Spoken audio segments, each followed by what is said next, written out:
Welcome, everyone. Thank you so much for joining me tonight. I am so excited to present Tip Toland, the process of clay this evening for SOLA's community call. This is part of our ongoing SOLA Awardee Artists in Dialogue. The idea for SOLA was begun in 2016 when Jenny Ruffner opened up this award because she looked around and saw that these accomplished, amazing artists and women were just under-recognized and under-rewarded.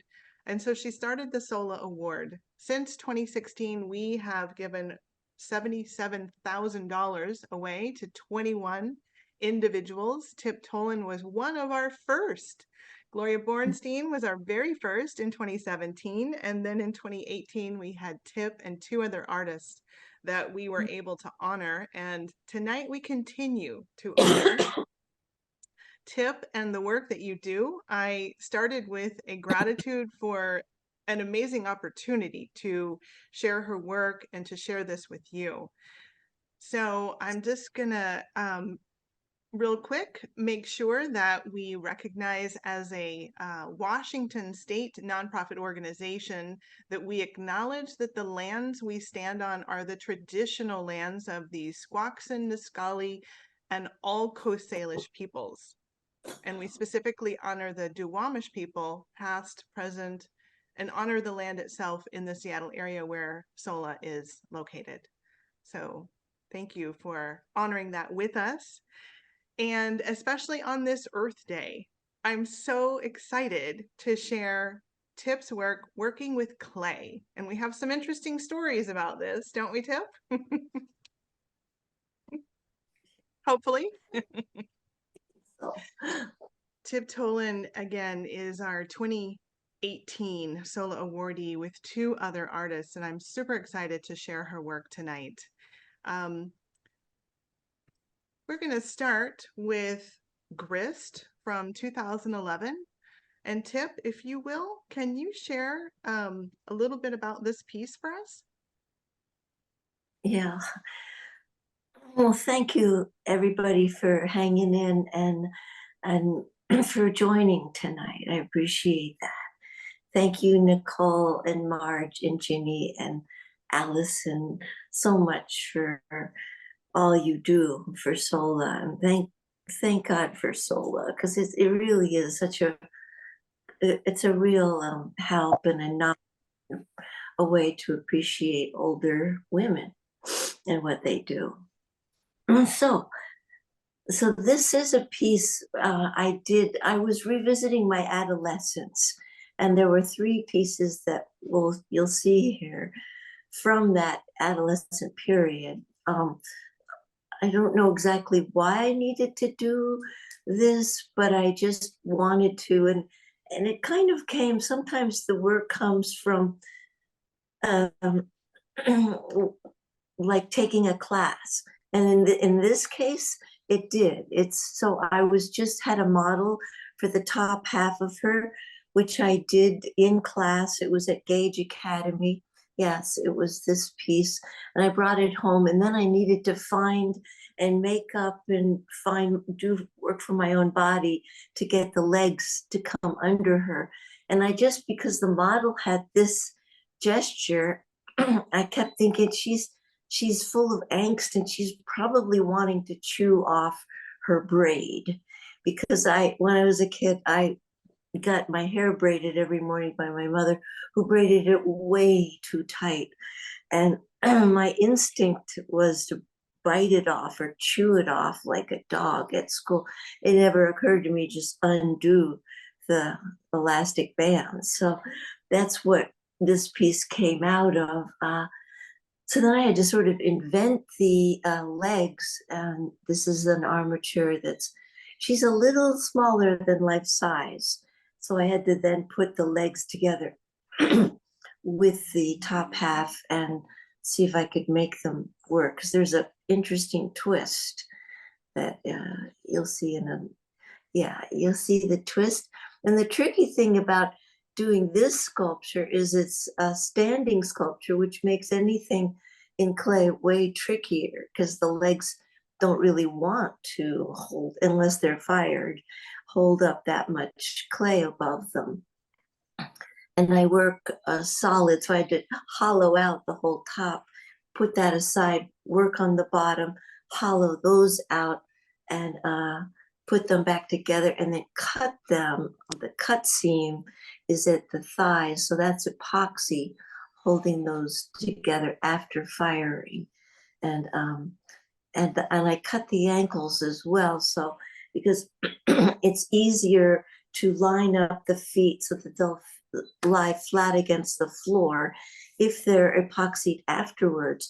If they're just attached at the clay, who knows what will happen with the firing and warping, and the feet might not come down and sit properly. So I usually want a little play, and you can get that with epoxy. So this is this piece. So here she is before she's painted, and before anything happens later, where she gets painted and she gets the braid. Here I am painting her in my studio. Get this, you can see the scale there. And there, when she's painted, I always try different hairstyles on these figures. So I have a hair stash. I have all kinds of hair, and my students oftentimes, one time my students cut their hair and gave it to me. It was at Haystack. Three different students cut their hair short. They had long hair and just gave this hair to me. It was so touching. I couldn't believe it. And so, but this isn't one of their wigs. This is a synthetic hair extension. She wasn't a redhead. She needed dark hair. And because you can show the last piece, I didn't have, we'll go back to the front, the first one. So I didn't have hair long enough, or the mouth was such that I couldn't get the whole braid. I wanted to feed it through and come out the other side of the mouth. Could I see the first image? The very first one? Mm-hmm. Yeah.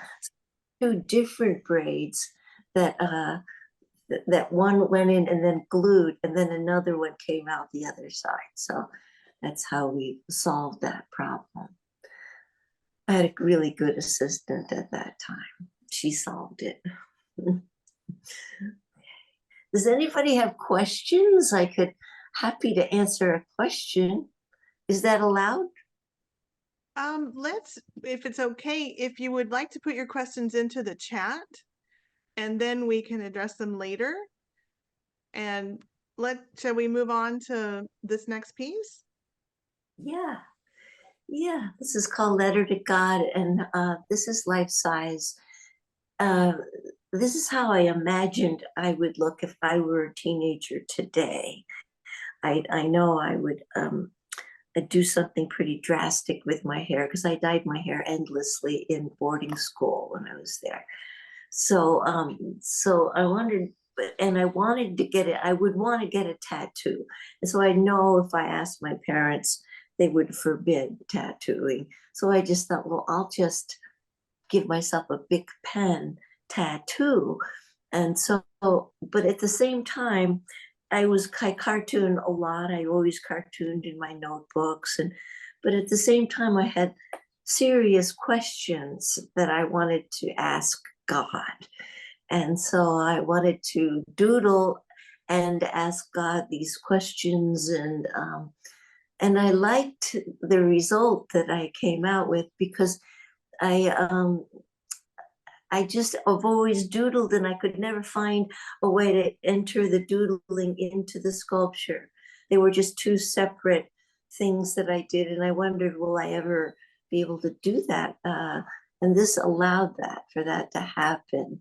And I always wanted to do more. So this is, there she is. She's been hollowed, put back together. This is in the kiln with some of my assistant's work on the right, but the head couldn't be put on. I had to fire the head and the arm separately, and there's that big brace coming out of her chest.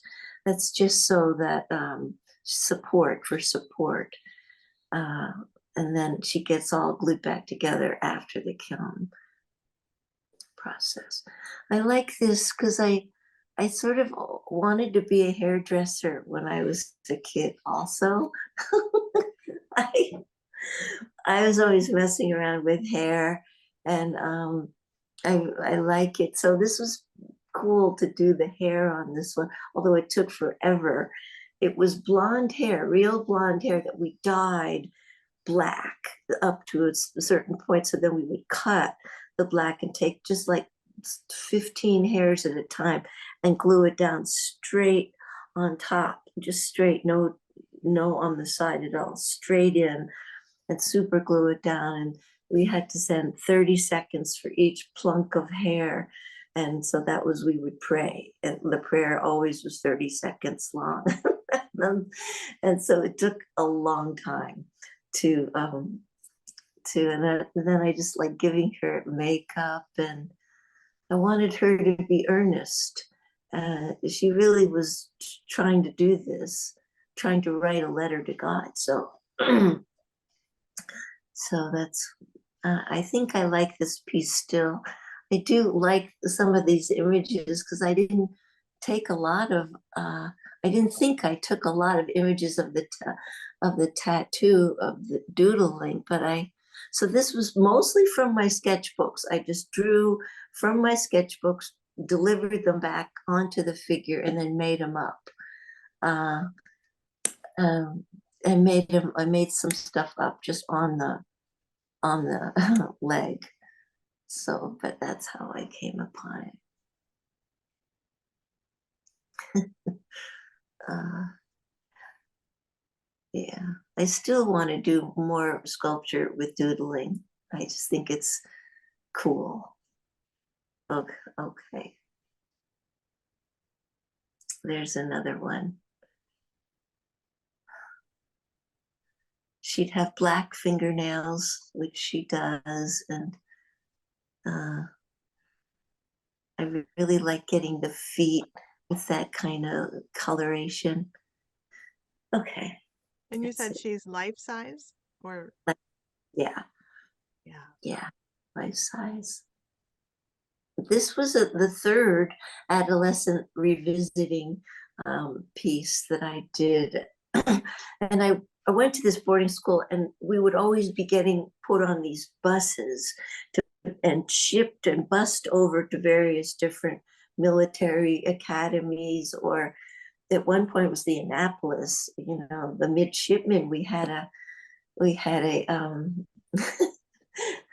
we had a mixer with these guys, but it was always like you just stay because nobody's kept their number. And back in the day, you had a number and the man had a number. They pre-assigned. You couldn't decide on who you wanted to dance with. You were given a number. You had to stay with this same numbered guy. And so it was like, oh, come on, get out of here. So anyway, but then everybody left anyway. And so I kept imagining how it would be to just be this gal and just be holding on to this donut like a life preserver sort of, and kind of fading into the wallpaper. And she wants as much to drop for the floor to open as she dropped through as to be seen. So she's trying hard not to look like she's looking around to be to be asked to dance, but she's dying to be asked to dance. However, this piece, I always felt so bad, like I should have given her this a post note that she grew up to be this unbelievable nuclear physicist, and that she's so smart, and that this was just this little bloop in her history that she just as soon never remember ever again. But but this is called The Wall. Yeah. Here she is being built. I had a little gal come in. She's actually, Wallflower's a little bigger than life size, so she's maybe 6 feet, and And so I had my neighborhood friend girl come in, and she just modeled for me in her bathing suit. And her grandmother was there the whole time just to make sure I was on the level. Anyway, so this is just part of building her, just slapping on solid clay. Okay. And then we, so then we got, we cut her off, we cut off the legs so that she'd be able to just sort of sit on her skirt. Then the arms were cut off too, hollowed and put back. This is just such a memorable piece because the whole time, I mean, the design of the dress, she's just so frumpy, right? And my sister Phoebe came and helped me paint this dress, but the whole design and the pattern of this dress was the frumpiest of frumpy dresses. And we kept thinking, what mother would dress their kid like this if she was going to a dance with any hope of being asked to dance? So anyway, I wanted that subtle, like, Dick, here she is a little bit more cleaned up. And at this point, I start to think about complexion. Like, what is this, a redhead? Because it's not always evident, right, when I start. But I start thinking about, oh, what, because, and her neck is sliced so that the head would come off and then be fired separately so that I could work on her head and get that expression and then reattach her. But I thought the most vulnerable is for redheads. I always feel very vulnerable for redheads. So I thought I'll make her a redhead, and they sunburn so easily, and so my heart goes out to redheads. So there she is, holding one of the arms is being held up from behind, so I can get a sense of who she is. Trying on the hair. I always really like trying on the hair, but this hair was way too auburn.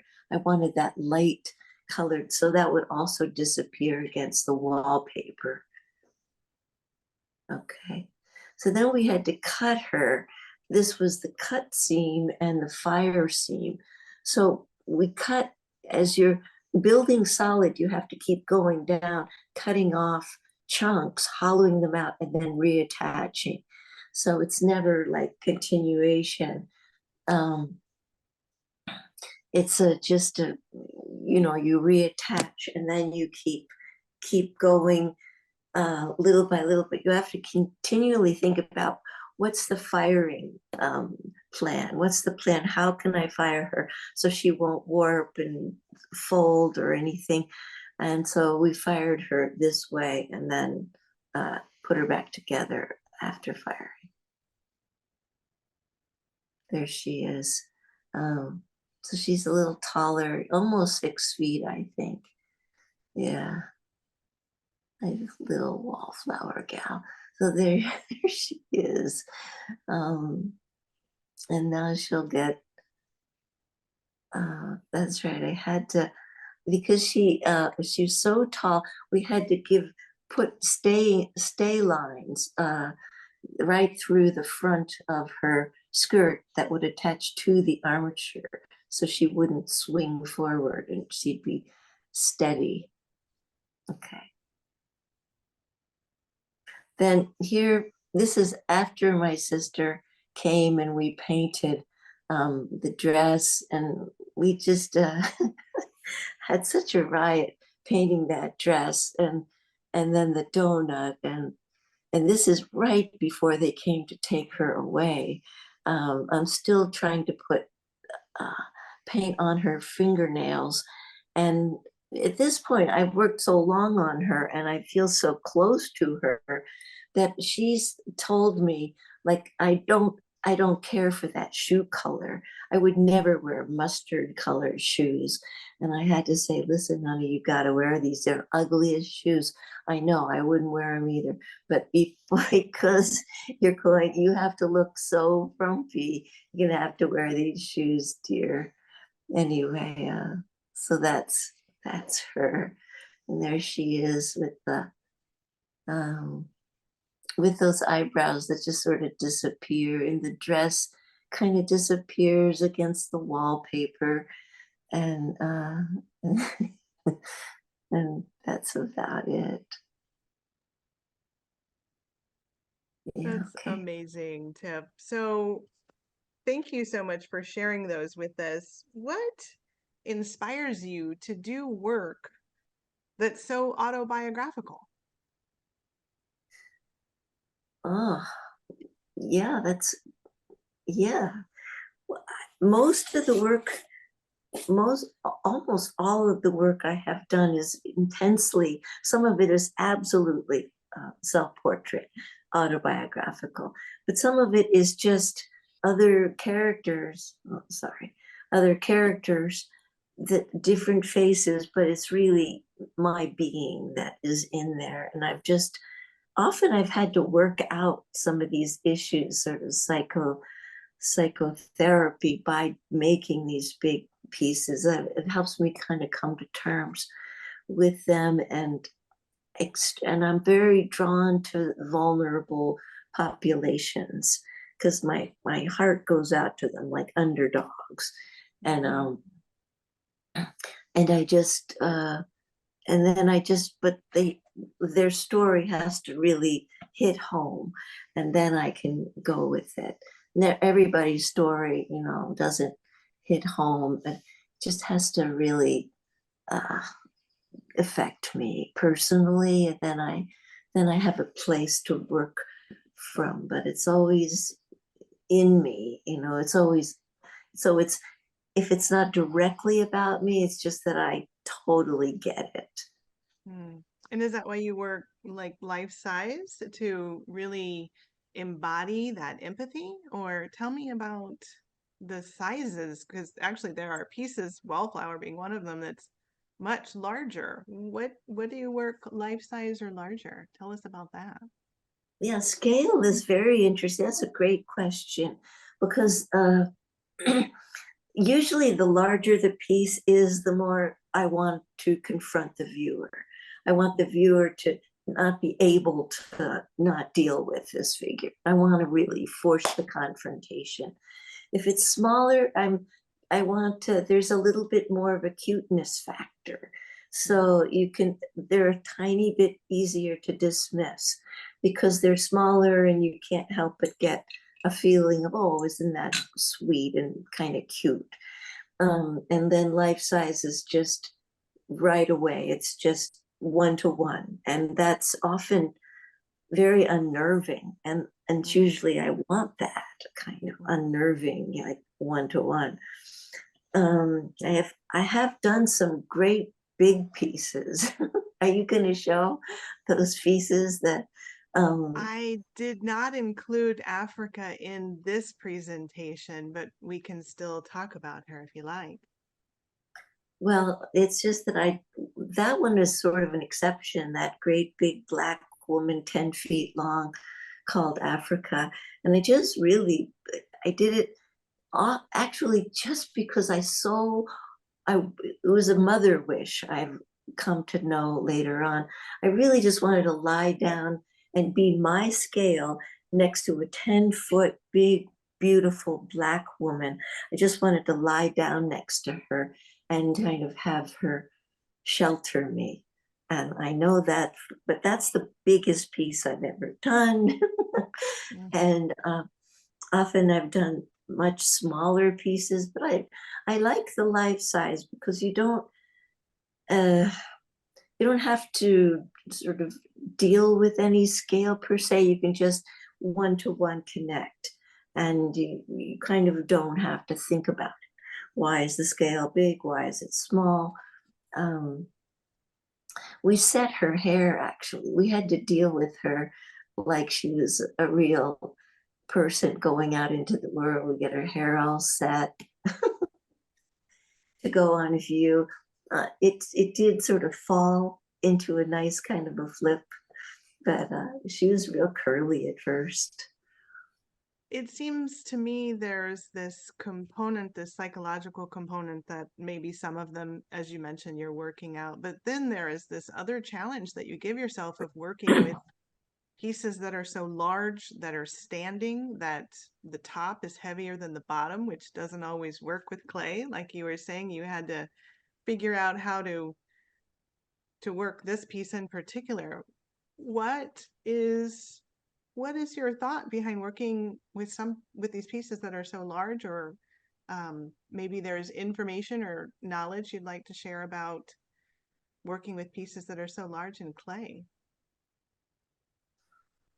Um, well, it helps to have some involvement with somebody else who does this, so that you're not the only one trying to figure out all the problems, because there are a lot of problems. Anything bigger than just like a pineapple, the increased scale will always set up a tremendous amount of problem solving. So if somebody else is doing it, so I did investigate, all right, who else is doing this? Because I had to, I couldn't do these pieces and have them be 2 feet high. They wouldn't have carried the the chutzpah, I guess. They wouldn't have carried the energy. They needed to be, each piece I felt needed to be the size it was. So,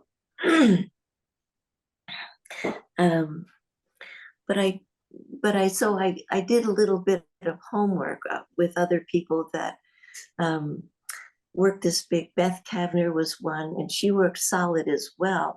And so she has all kinds of problems, all with the armature is a problem, how to cut it off, when to cut it, trying to get help to hollow it out. And it's a real commitment. It's like 3 months worth of your life to try to pull this off. And it might not work.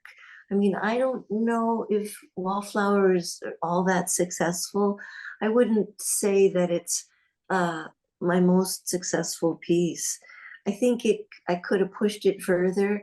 I could have made her more nervous and like made her sweat a little bit more, because she looks almost peaceful, and I don't want that. I was after more angst, but it's just maybe it's subtle, and it's very subtle, and there it is. So it works mostly, but I always think I could do a little better, you know.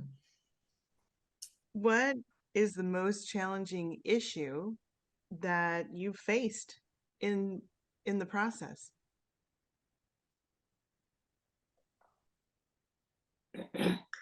um,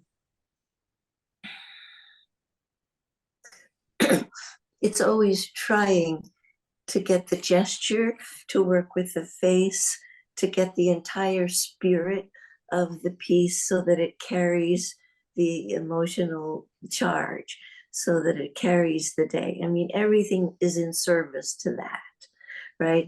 If the gesture doesn't work, it won't work. If the face doesn't follow the gesture of the body, it's off.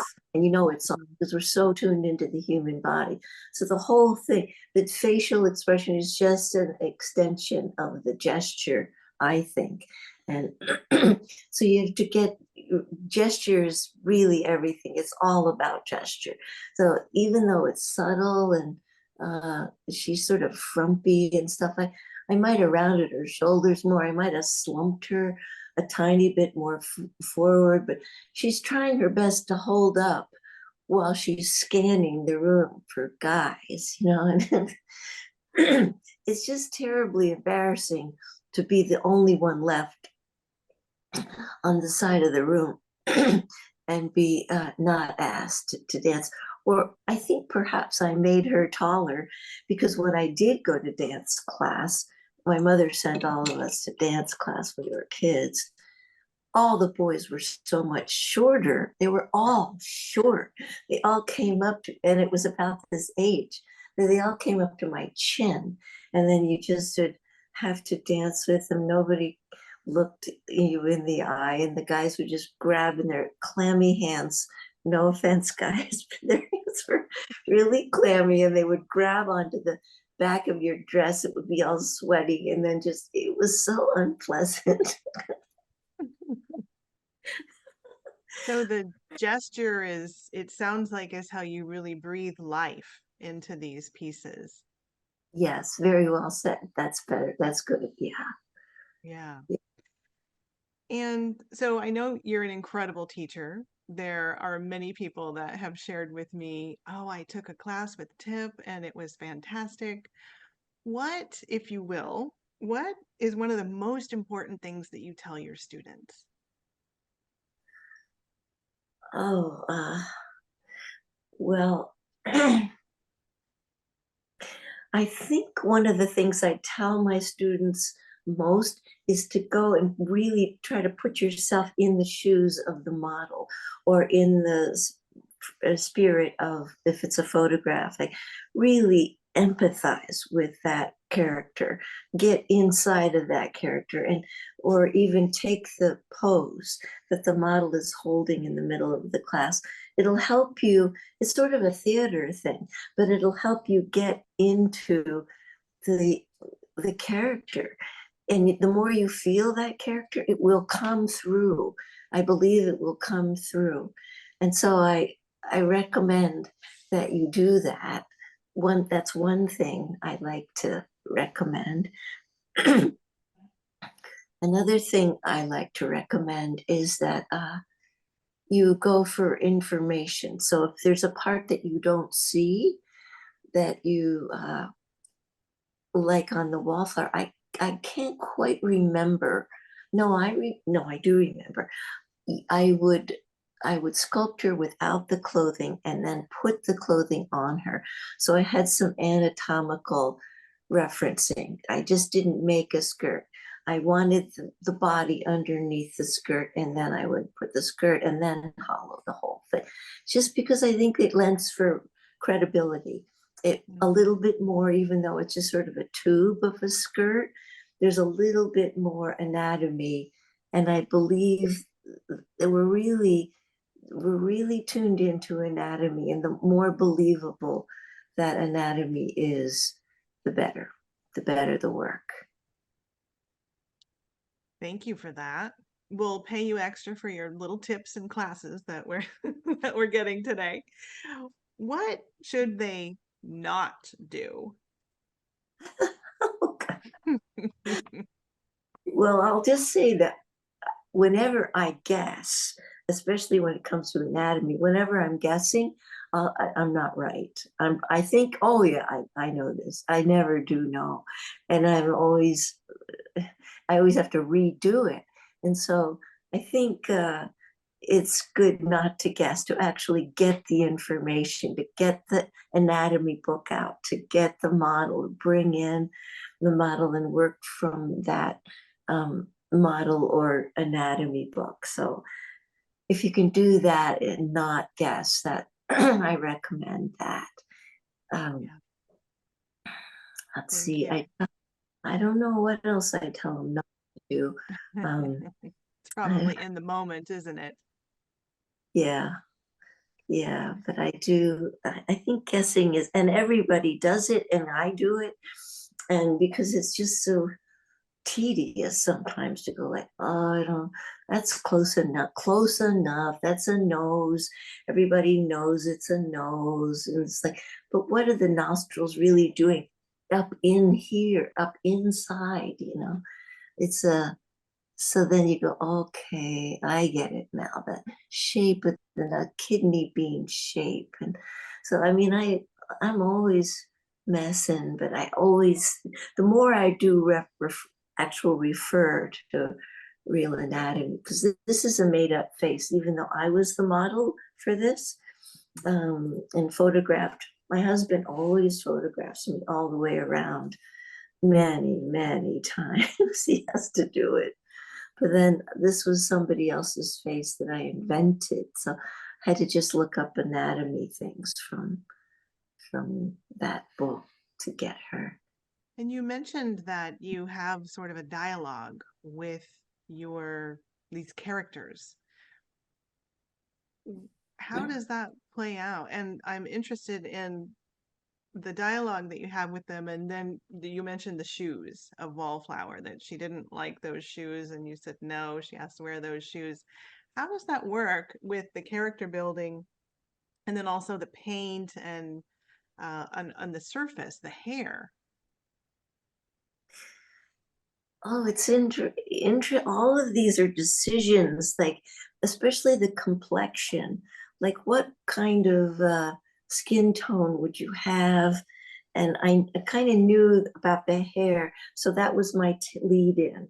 So a lot of times the outfit you decide on wearing starts with the shoes, but on this case, it started with the hair, then the skin tone came after that. But then how freckled is she? How she's pretty even in terms of a skin tone, not too many moles and freckles. But the end of her nose would be a little bit, and she'd have a little bit of blush. But I end up, I just feel like this one has to be very pale. The more pale, the more vulnerable generally. And I didn't want you to go with how white, almost like some of them are so pale they almost look dead, or they almost look right next to being dead. But I wanted her to look fairly wholesome, and but the Wallflower, I wanted her to be just so easily sunburned. And so I get so that this this thing comes out in me like, oh, you poor thing. It would make me want to take care of her a little bit more. The more redheaded she would be, she'd just be so sunburned. And you don't even think about that with that piece, but I would go there thinking about her mother and what kind of life she's had up to that, what she'd be good at math, she'd be really good in school. So I think outside of what I'm presenting, I kind of get to know her as a character. All of them, I spend so much time with them, I can't help but get to know them as characters. Beautiful. That's such an empathetic way to work. And what kind of paint do you use for you say you want them to be pale, but these are painted, correct? Oh no, they're all painted. Yeah, yeah. Tell us a little bit about the maybe what kind of paint you use in those eyebrows. Is that hair? Are there eyelashes on there? No, Uh, it's all painted on. So it's just all house paint, interior flat latex house paint. And I've just got a bazillion jars of it. And I just mix and mix and mix. But the thing that I do is I put on a base coat. I tape over the eyes. So I usually put in a kind of a eye color white with a iris flat, just painted flat, and a pupil. Cover those, tape with tape, do a couple of base coats, and then I take my toothbrush and I start flecking. So it's hard to see really up close, but they're all flecking. They all have like multiple tiny little flecking, different colors all over them, so that because I've tried just a flat coat of paint, it looks terrible. And you see every little dent and little nick. So by the flecking, it sort of, it plays with your eyes, so you don't see the defects so much. You see more like it, and it from a distance of maybe 3 feet, it comes together and looks like skin. If you get really up close, you can't see it there because it's a bit of a blurry mhm. photograph, I hate to say, but maybe on the others you could see very fine flecking. Anyway, and then some moles are put in. Then the very end, I put in this chalk pastel. So that's what would go over her feet to create that coral color on the bottoms of her feet and her breasts and her lipstick, her mouth color, and then wax would come over the mouth color. And then after the eyes are all painted, I take the chalk pastel around the edge of the iris so it gives it some dimension. Spray fix all of her. So the whole thing is sprayed with a matte spray from Golden, that company Golden. I love them. And then I take nail polish over the actual eye, the eyeball itself, and wax on the teeth, sometimes the fingernails. Well, these fingernails were actually black fingernail polish. So, so Amazing. that's what I do.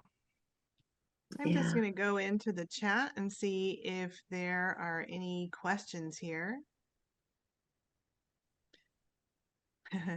So Carol Barrer asked, can you explain the mediums of doodling? Like the medium? Yeah, I think they put doodling in quotes. So you were saying that you doodle here. I'm not sure if that's a serious question or if it's just kind of playing around, making fun and having fun with the idea that you're just doodling. Well, in this piece, I did doodle with a blue Sharpie fine point. And when I sprayed it, it looked exactly like a big pen color. I was lucky. I lucked out in that one. But just, with my pen, I just have always doodled a good deal. And I believe in it. I believe kids should do a great deal of doodling. And there is lots of questions about the paint. Someone asked, Dolores Taylor asked if you're using paint, decal, or other mediums that you're using. I think we've covered that. Is there a decal somewhere that you're using or anything, or is it all paint? No, it's Yeah. all paint. It's all paint. It's cone 10 clay fired to cone 2, and that creates an absorbent texture so that I can paint it and it'll just be sucked into the clay. Yet the clay is very sturdy at cone 2. So you don't use glaze, or you don't glaze the ceramic. Nothing is glazed. I Yeah. used to try to glaze things, but I can't. There's no way I could do glaze on a piece that I have to glue back together. It just it just wouldn't work at all. So as long as I'm doing epoxy and I have to do epoxy with these figures, I have to go to cold surfaces. Mm-hmm. And I'm just going through, they were asking about the tattoos, which I think we've talked about. Now, those are actual doodles from your notebooks at that age, is that right? No. Oh, okay. I mean, those are much more recent doodles, Okay. but I always did doodle. And I might have included a couple of things that I did. I was really obsessed with high heel shoes when I was this age, just like how exactly you would make a perfect high heel and a hat and but a lot of faces just broken up and drawn in millions of ways. Yeah. There's a question about your standing figures and if you leave in the armature to keep them from falling over. Well, I have to leave the armature in until they're leather hard. Then I can begin to cut them off. Then the clay is stiff enough, it'll hold its shape, and then I can cut it all in pieces. So for a standing figure, many cuts.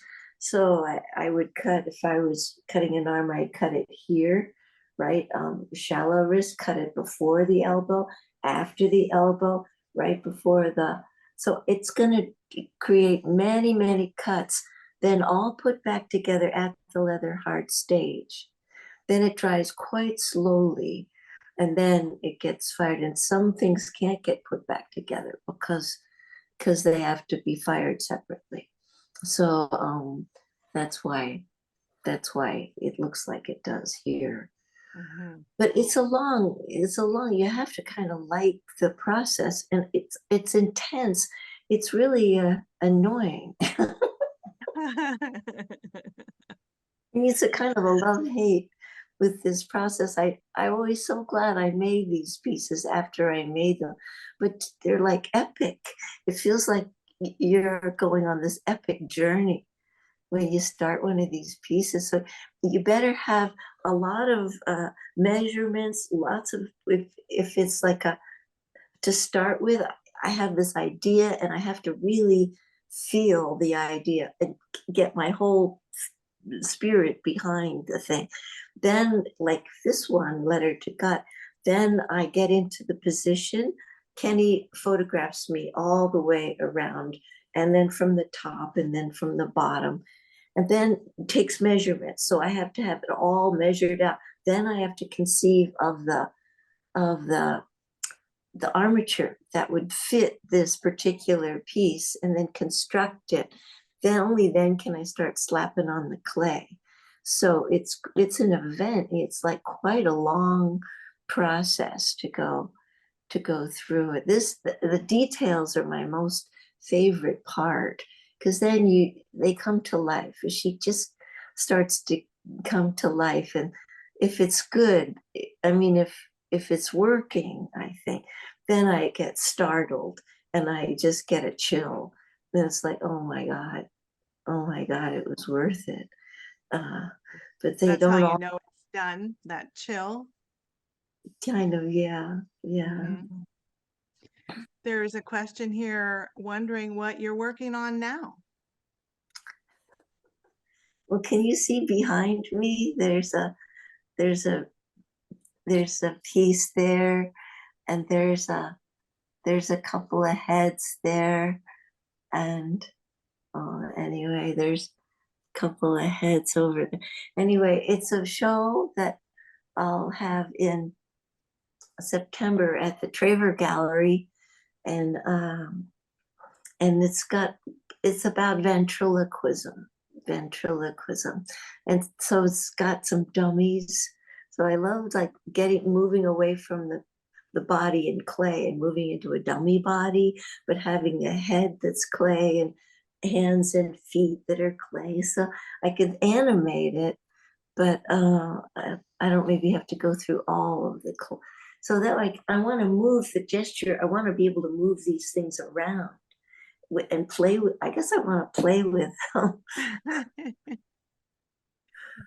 That's beautiful. When is your show at Traver? It's the first Thursday in September. Wonderful. We'll make sure to advertise that for you. You know, one of the qualifying processes that makes a SOLA awardee is that someone will have worked 25 years or more on their work. And you received your award in 2018. There's been a few years. I'm guessing more than 25 years have been spent doing art. What keeps you going? Oh, I honestly, I feel like I would be a miserable person if I didn't. I I would I could do it, I think, but I would have no. Uh, I would fill up my time with the most useless and stupid, and then I would feel like, what the hell am I doing with my life? What am I doing? And because I've taken a break from doing the work, and it's always I get into trouble. I'm not. It's not a good system, and I get bad, and I'm unhappy. I watch too much TV, and I'm just not supposed to be doing. I'm supposed to be doing something, and but I had a big break once, and I burned out, and then I came back in the studio, but I could only draw, and that is what held me for a few months, just drawing. And that's only been somewhat recently that I've come back to clay. Well, really glad that you did. Is there any advice for someone that might be feeling a little burned out? or any advice in particular. That's a really tricky one because it's such a personal thing when you don't know what to do, you feel stuck.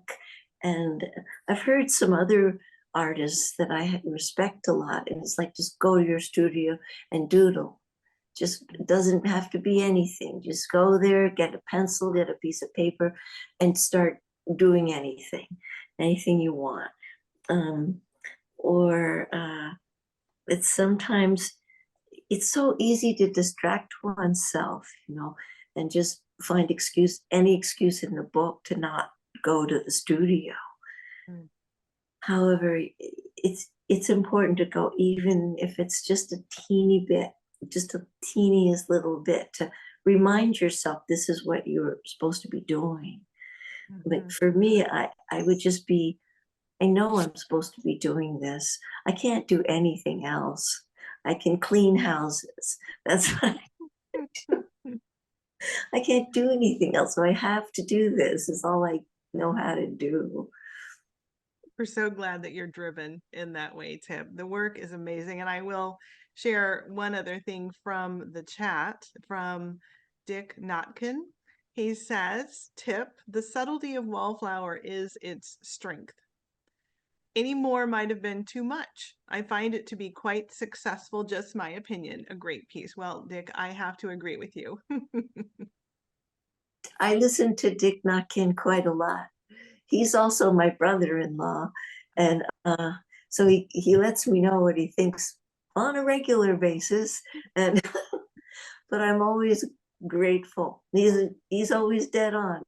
I basically believe that he's dead on.